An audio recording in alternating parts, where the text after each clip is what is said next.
Voilà, bonjour à tous, on se retrouve sur Chérie FM. Ici, je suis au bout du cours, à ce fameux restaurant qui nous reçoit gracieusement, régulièrement pour mes invités, puisque c'est mieux que de le faire en studio. Alors vous entendrez des bruits extérieurs, des voitures, des avions et tout ça, mais c'est pas bien grave. On va essayer de quand même d'avoir une conversation sympathique avec Yannick Bronnard. C'est une écrivain qui m'a dit, voilà, je voudrais que je vous rencontre parce que c'est important. J'ai écrit un livre qui peut aider pas mal de gens, femmes et autres, tous les gens qui subissent la violence du couple, on va dire ça. Absolument. Et qui a des idées formidables pour l'avenir, mais qui cherche aujourd'hui un éditeur. Alors bonjour Yannick. Bonjour.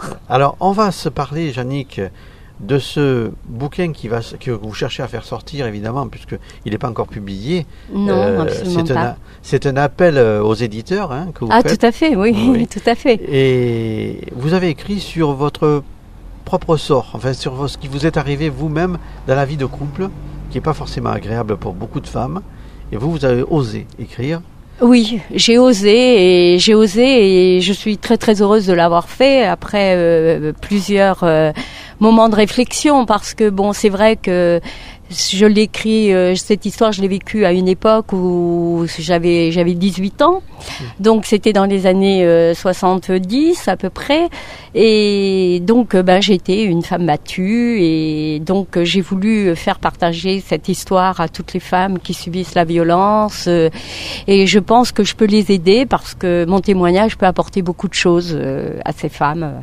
Alors, quand on écrit un livre comme ça, il doit mûrir, on attend le bon moment pour l'écrire, parce que c'est pas quelque chose qu'on écrit facilement.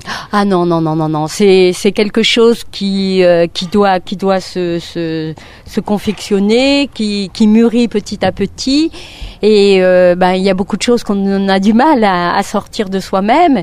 Et donc moi j'ai voulu le faire parce que j'ai trouvé qu'il était temps d'ailleurs de le faire et à l'époque où moi ça m'est arrivé, on n'avait pas les associations, on n'avait pas envie de dire aux parents, tout était tabou, on cachait tout quoi. Ouais. Et on faisait tout ça dans la souffrance, toute seule, en pleine souffrance. Ouais. Oui, tout à fait. Alors, est-ce que vous avez rencontré des gens dans ces moments-là qui vous soupçonnez qui pouvaient penser que vous étiez sous les coups de votre mari, ou qui s'ignoraient, ou qui fait semblant de ne pas savoir? Tout ça, vous l'avez vécu aussi? Oui, beaucoup. Moi, beaucoup de gens étaient très surpris, parce que je dégage pas une personnalité de femme en souffrance et tout, d'où ma carapace. Bien sûr, oui. Voilà, c'est très important parce que je peux pas me promener devant les gens en leur montrant la souffrance parce que ça n'intéresse pas les gens. Mais j'ai eu quand même des témoignages de femmes et qui m'ont dit c'est très bien ce que vous faites. Nous on n'est pas assez fortes pour le faire, mais ce que vous faites ça nous aide moralement, ça nous aide sur tous les points quoi. Mais ça a été très dur. Alors ce livre que vous voulez éditer, c'est un livre quand même. Vous l'avez dit tout à l'heure, qui pour aider les femmes, pour aider les autres, parce que vous pensez actuellement que on ne peut pas dire que tout est fait pour améliorer cette situation. Il y a des choses faites, mais c'est pas assez. Je trouve qu'il n'y a pas énormément d'évolution par rapport à ce que moi j'ai vécu en 71 et à maintenant. Parce que je trouve ça inadmissible que des femmes soient encore en train de mourir sur les coups de leur conjoint, qu'elles sont en souffrance, qu'il y a la violence. Elles ne sont pas suffisamment aidées, quoi. Et je pense que la justice devrait quand même se bouger un peu plus, quoi. Vous avez été en contact avec les associations? Oui. L'association de Tatiana Lorenz. Elle qui a écrit son propre livre où elle a vu sa maman mourir sous les coups de son beau-père. Et c'est vrai que je cautionne et oui, tout à fait. Oui. Et qu'est-ce qu'ils en pensent? Vous avez dit que vous écriviez, vous aussi? Ah oui, ils le savent. Ils le savent et ils me disent il faut que tu continues ton combat, il faut que... C'est important. Le témoignage, c'est important. Oui. Et moi, mon rêve, et pas simplement mon rêve, ma détermination, Oui. c'est de faire une grande chaîne, un livre Où les femmes s'expriment. Voilà, même anonyme, et Ouais. dans toute la France, faire un gros livre qui puisse aider. Et je pense que ça pourra apporter beaucoup de choses. Oui. Je pense. Mais écoutez, de toute façon, bientôt Chérie FM sera sur Internet, Chérie FM et Tannebert, sur Internet, et j'aurai ma propre page. Mais je serai prêt à vous suivre là, sur ce terrain-là, parce que j'y pense aujourd'hui. On peut faire une rubrique comme ça où tout le monde confie son vécu, parce que c'est même pas de l'expérience, c'est du vécu, et qui est malheureux d'ailleurs, hein, parce que c'est de la souffrance. Non, mais c'est vrai. Il faut du temps en plus avant de pouvoir s'exprimer. On ne peut pas le faire, même quand on a dévoilé. Après, il faut l'évacuer quand même. Oui. Il faut l'évacuer. Il faut. C'est une forme d'oxygène qui s'en va de vous, mais ça revient quand même parce que c'est toujours ancré au fond de vous. Et je dis plus jamais ça. Faut plus qu'il y ait ça. C'est important. Quand vous recevez des coups, quand vous êtes enceinte, que vous attendez un bébé et que votre conjoint vous cogne, non, c'est pas possible que ça puisse exister, ça, c'est impensable. Et les raisons qu'ils donnent sont toujours un peu assez aléatoires. La jalousie. La jalousie. La jalousie, la personne, vous êtes sa chose. Vous lui appartenez. On vous prend, vous rejette, vous n'avez plus le droit à rien, vous vivez plus quoi. Vous devez être là pour cet homme et s'il a décidé que vous deviez recevoir des coups, vous les recevez. Et moi je dis que quand on a reçu un coup sur une gifle, faut jamais tendre l'autre. Oui. Mais le tort qu'on a nous les femmes, c'est d'accepter la deuxième. parce qu'on se culpabilise et on se pose des questions, on dit Bien mais sûr. qu'est-ce que j'ai fait Oui. pour faire ça, pour avoir ça. Ouais. C'est ça le drame. Oui. On ne devrait jamais se poser cette question. Voilà. Oui, c'est un coup, c'est Parce pas. que de victime, on devient l'accusé. Bien sûr. Oui, Voilà. Et non, C'est- il faut pas. Il faut oui. pas. On est coupable à partir du moment où on accepte la première gifle. Absolument. Oui, oui. Si vous recevez une gifle, il faut jamais tendre l'autre joue. Mm. Il faut partir en courant. Mais il faut avoir le pouvoir, la force, et pas avoir quelqu'un qui vous menace de mort, qui vous menace Oui. parce que n'importe quand dans la nuit, cette personne peut être appelée à vous faire n'importe quoi. Ah, c'est l'enfer. Et puis, bon, moi, j'avais une personne qui avait le dédoublement de personnalité. Donc, il se trouvait toutes les maladies possibles et inimaginables. Et cette personne, elle me disait, elle m'attrapait par les cheveux, elle m'emmenait devant l'évier en me disant, eh ben, écoute, regarde, je crache du sang. Moi, je voyais pas qu'il crachait du sang. Et si, tu le vois que je crache du sang. Mais non, je vois pas. Puis à la fin, vous acceptez, vous dites comme lui et tout. Et puis, le moindre regard, la personne est devant vous. Et 5 minutes après, elle vous attrape dans le fond d'un coin. Et puis, elle vous tape. Vous savez ni pour qui ni pourquoi, quoi. Elle est décédée aujourd'hui. Et c'est tué en accident de voiture. Est-ce que c'est ça qui vous a libéré? Ah oui. Oui. Ah oui, c'est malheureux de dire ça. Mais justement, le début de mon histoire, c'est les yeux figés sur le cercueil, je n'arrive pas à pleurer.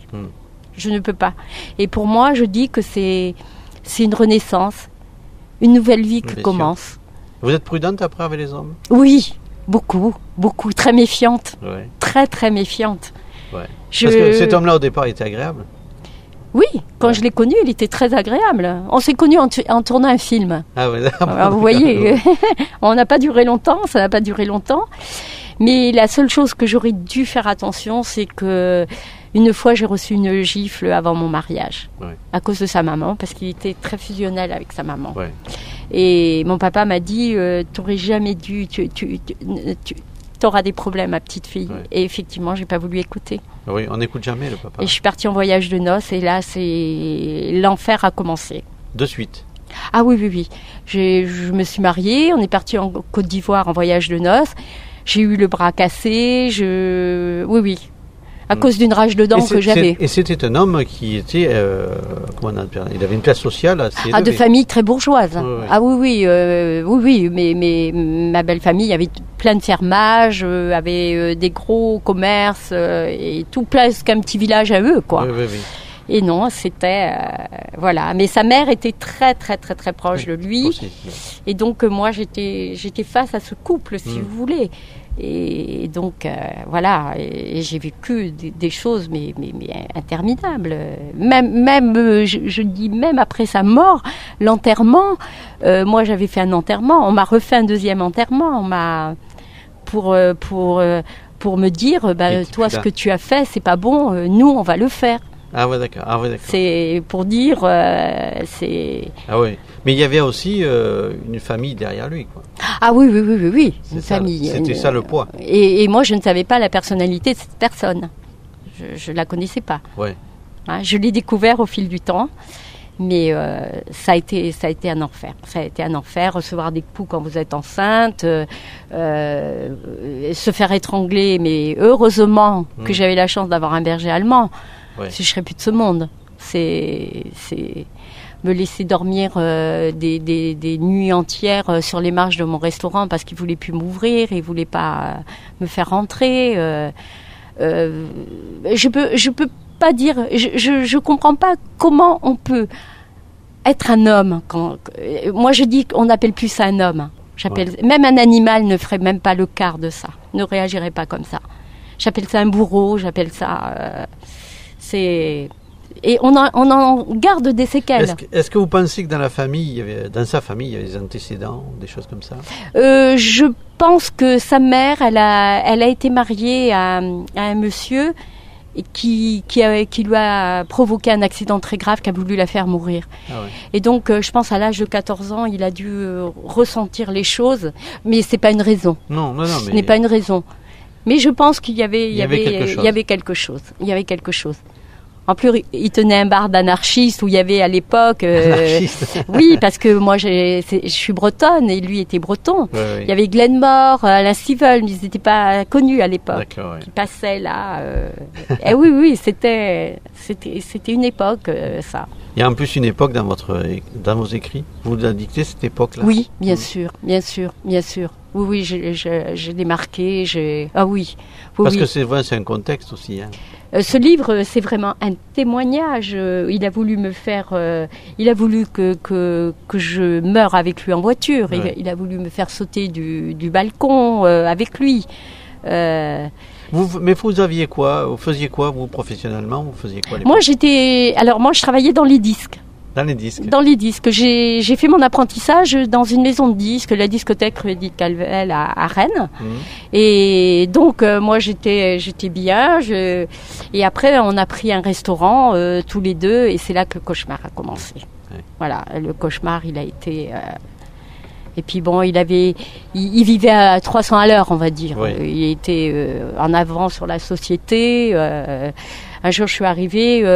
je rentre à la maison, j'avais plus de salle à manger. Il m'avait vendu ma salle à manger. Pourquoi? Pour acheter une Matra Jet. Ah, d'accord. Voilà, une voiture de course. Vous voyez, c'était la personne. Je rentrais du restaurant. Il me disait bon, t'as 5 minutes pour faire tes bagages. On partait au casino de Biarritz. D'accord. Ah ouais. Voilà, imprévisible. Imprévisible, mais il avait les moyens de cette imprévision, il faisait un peu ce qu'il voulait. Oui, tout à fait. Financièrement, il était à l'aise. Oui, financièrement, il était à l'aise. Mais une horreur, qui faisait peur d'ailleurs. Oui, je comprends. C'était quelqu'un qui faisait peur, et d'où mes relations avec les hommes. Ah oui, d'accord, je comprends. Qui sont pas très simples. Voilà.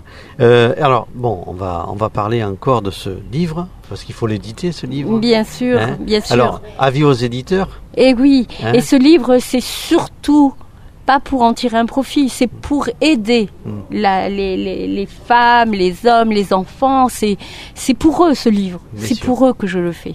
Bon. Alors pour vos coordonnées, comment on peut vous joindre alors pour ce livre? L'éditeur, s'il veut vous joindre, quelqu'un qui s'intéresse à votre livre. Bon, déjà j'ai déjà un numéro de téléphone. Voilà. J'ai une adresse email, jeannebodnard @laposte.net. Voilà. Voilà. Et donc, j'ai Valérie Mendes qui est mon agent. Il faut donner le numéro de Valérie alors.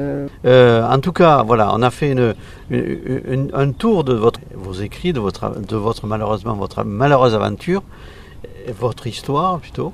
Et en tout cas, on va essayer de diffuser l'information pour que vous puissiez je vous en remercie. Faire connaître ça aux autres femmes, éventuellement, à ceux qui subissent la violence dans le couple, c'est le plus important, je crois. Et qui pourra apporter beaucoup de témoignages et qu'on pourrait faire une grande chaîne parce que c'est d'actualité à l'heure actuelle, il y a tout qui ressort.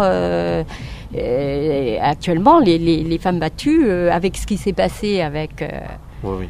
Avec le chanteur. Avec le chanteur, on voit que les gens sont quand même... se rendent compte que finalement, le mal est profond. Voilà. Et donc, si ce chanteur ne réussit pas à l'heure actuelle, parce que les médias lui mettent des bâtons dans les roues, parce que il s'est passé ça. Donc, pour moi, c'est une petite revanche, une petite fierté, parce que je vois la lumière un peu quand même. Oui, comme quoi les choses... Oui. Des fois, il y a des... La justice est là quand même. Oui, la justice naturelle. Voilà, c'est ça. C'est un peu le cas pour vous. La justice naturelle a fait son œuvre. Oui, voilà. Ce sera le mot de la fin. Je vous remercie. Merci de m'avoir reçu et merci beaucoup. À bientôt. Au revoir.